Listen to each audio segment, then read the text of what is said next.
International Monetary Fund, IMF, warns Nigerians, Tinubu, maintain fuel and electricity subsidies, face 7 trillion naira cost in 2024. Can you imagine? So they're not trying to tell Tinubu that if he maintains fuel subsidy and electricity subsidies, that he is going to face expenditure of 7 trillion naira in the 2024, meaning that the economy is going to be very, very inflated. So the question now is, what should he do? He should make sure that he remove fuel subsidy and electricity subsidy completely. That's what they're telling him to do. Sometimes I'm beginning to ask that this kind of advice that International Monetary Fund and the World Bank gives to Tinubu and give to African leaders, do they really mean well for Africa? I think the Western world does not mean well for Africa. That is the truth. Because you can't be telling them to do something that is not working. You can't be telling them to do something that is putting the citizens in penury. Why? Which other better advices can you give? Or either you tell them to maintain some kind of economic policies that does not work, or you tell them to implement some policies that will cause problem. Why? Or you advise them to come and borrow more, because the more you borrow them, or the more you lend them the money, the more you grip the economy of the nations. Isn't that very terrible? Okay, so let's get into the details and see the kind of advice the IMF is giving Tinubu again. I'm sure what is happening in Nigeria today and some African country, IMF would never be exonerated from them. Tell you the truth. The International Monetary Fund, IMF, has cautioned Nigeria's President Bola Ahmed Tinubu that maintaining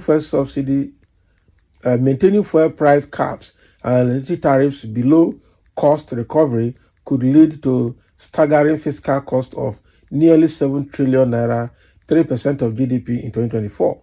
The warning comes in the wake of Nigeria's already challenging economic conditions, including low growth, decreased revenue collection, rising inflation, and long-standing external imbalances. The IMF's concerns were made public following a visit by an IMF team led by Mission Chief for Nigeria, Axel Shimefning. The organization highlighted that the current administration inherited a difficult economic situation, and the capping of fuel pump price and electricity tariffs could exacerbate the fiscal strain on the country. So since President Tinubu's inauguration speech on May 29, 2023, in which he declared the removal of fuel subsidies, the price at the pump has risen dramatically. Now, after the subsidy elimination in May 2023, the price at NNPC fueling station jumped from 185 to 400 to 568 per litre, with some stations now selling fuel for 600 or over 600 naira per litre. So as Nigeria grapples with these economic challenges, the IMF's warning serves as a stark reminder of the potential consequences of maintaining fuel and electricity subsidies. So the country must carefully consider its options and weigh the potential cost against the benefits of such subsidies in the long term. The IMF's warning to President Tinubu underscores the importance of addressing Nigeria's economic challenges, particularly in the areas of fuel and electricity subsidies.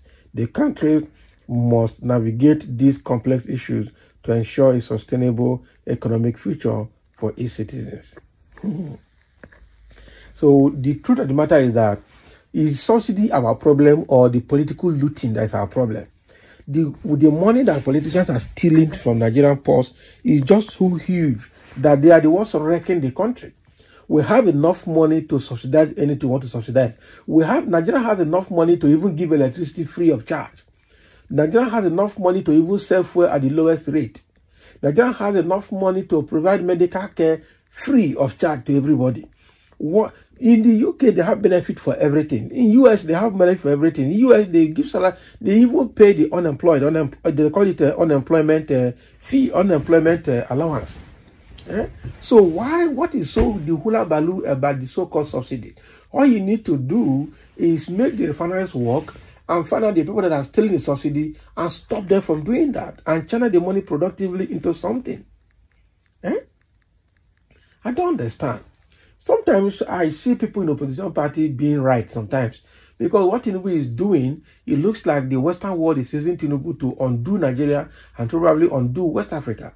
Because I can see why when the opposition party were fighting against the electoral fraud that brought Tinubu to president and also the certificate saga in the US that time, I saw that why the Western world did not take it serious and they shielded Tinubu in the US and shielded Tinubu in other parts of the world. I can see.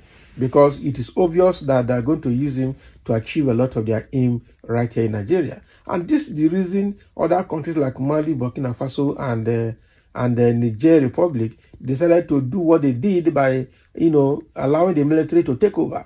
Because they saw that all the advices the Western world has been giving them is only to extort them and to hold the economy to ransom, rather than helping the people to grow. They impoverish you and they give you aid. Does that make sense? They force you to implement some policies that will impoverish the people of the nation, and then they pass back end and give you some aids that will continue to make you a slave to them. This is advanced slavery. As advanced slavery, before the slavery in those days was buying of humans and buying people and enslaving individuals. Now they are using systemic processes to enslave nations, hold the nations to ransom. This is very serious, I must tell you the truth.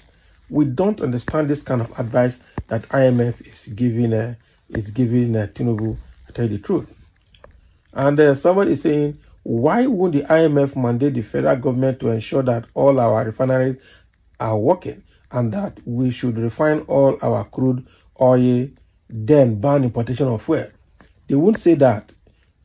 No mind them. They want to keep us as perpetual beggars. That is it. And somebody say, no, that is it. Zumbi is better than Nigerian government in terms of decision making. So we don't have any economic stance. Only what the IMF, World Bank dictates be. It's very difficult to. IMF, please encourage us to have our own refinery. Otherwise, your other advice will be suicidal. The people should be a priority. Okay. Let IMF go and warn America that maintaining subsidy on wheat will bring harm to the American economy. Why is our government so gullible by following the advice of these demons that call themselves IMF as they stand to enslave Africa? They are scared stiff of our economic recovery, which will endanger their economy. The president should call off their stupid bluff. Exactly. We don't need them. They want to make sure they put you in a state where they will continue to take from you to sustain themselves. That is the truth. Did IMF once complain on behalf of the starving poor Nigerians because of subsidy removal? Why Nigeria and indeed African countries members of the selfish organization? If IMF cannot liberate us from our current economic woes, it shouldn't enslave us. What does the IMF do with the poor masses starving? Someone say, but the US is paying subsidies on practically everything for its citizens. Exactly.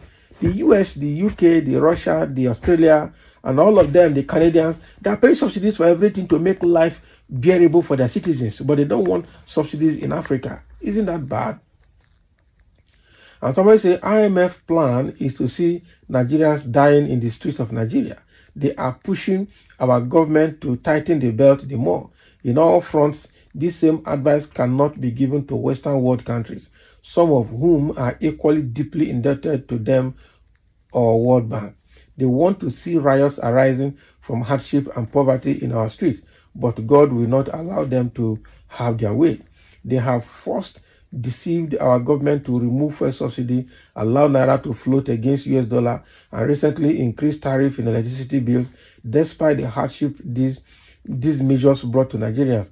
IMF is still saying that they are not enough. Let Nigerian government ignore them and come up with their own homegrown economic solutions to our problems.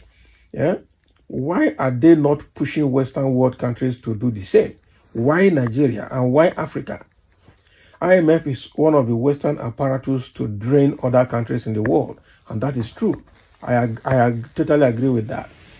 So that IMF advice is ill. We need our own homegrown policies. The only thing is that we lack honesty among our politicians. If our political leaders can simply be honest, stop looting, we will recover in 1 month. We will recover in 48 hours, and the economy will begin to boom. The truth is that the Western world is scared of African nations recovering and booming, because by the time we start booming, all the things that are taken from Africa, they will stop. Okay, all the talent drain, the people that are running from here to develop them, because they don't work. All their labor market is fully dominated by immigrants. That is the truth. And they still started the news. They make you come sweating and begging. Okay, but they know that if African nations will rise up and recover their nations in economy fully, people will stop traveling out, and their own economy will start going down. In 1 month, they will suffer. Okay, people are migrating with funds, with talent, with educational trainings, with experience, everything to their nation, and they want to put African countries in a condition where that will continue to happen, because immediately that stops to happen, they are finished. That is it. IMF advice is demonic. So thank you for listening, and let's have your comments.